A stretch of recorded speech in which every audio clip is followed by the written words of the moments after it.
Bismillahirrahmanirrahiim. Kulanti wacan daawadayaal kusoo dhawaada channelka Barca 252. Kooxda kubadda cagta ee Barcelona ayaa la ciyaari doonta naadiga Inter Milan kulan ka tirsan koobka horyaalada Yurub iyadoo kooxda reer Talyaani xilli ciyaareedkan ay yihiin hogaamiyayaasha horyaalka dalkaasi ee Serie A. Lionel Messi oo seegay labadii kulan ee xilli ciyaareedkii hore Inter Milan ay la ciyaarto Barcelona koobka horyaalada Yurub ayaa shaki uu ku jira inuu ku soo bilowdo kulanka caawa xiisaha leh halka Ousmane Dembele uu kooxda tababar la qaatay isagana oo uu shaki ku jira taamaanshihiisa.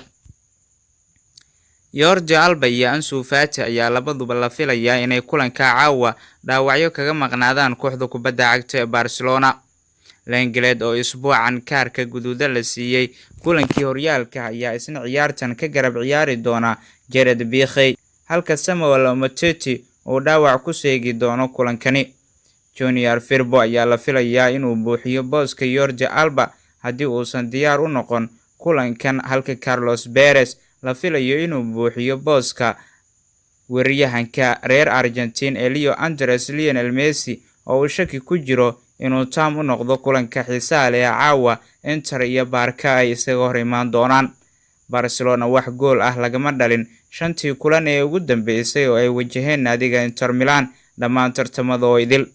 Barcelona ayaa badisay dhammaan shantii kulan ee ugu dambeysay marka ay Inter Milan kula ciyaareysay garoonka Camp Nou. Barcelona ayaa gool daro la'aan ah 12 ka mid ah 13 kulan ee ugu dambeysay koobka horyaalada qaaradda Yurub.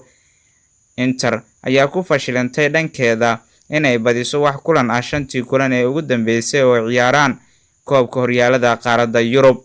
Ciyaarta xiisaha leh caawa isaga hor imaanayaan kooxaha Inter iyo Barca ayaa waxaa la daawan doonaa xilliga Geeska Afrika 10 habeenimo ama 4 saac oo habeenimo.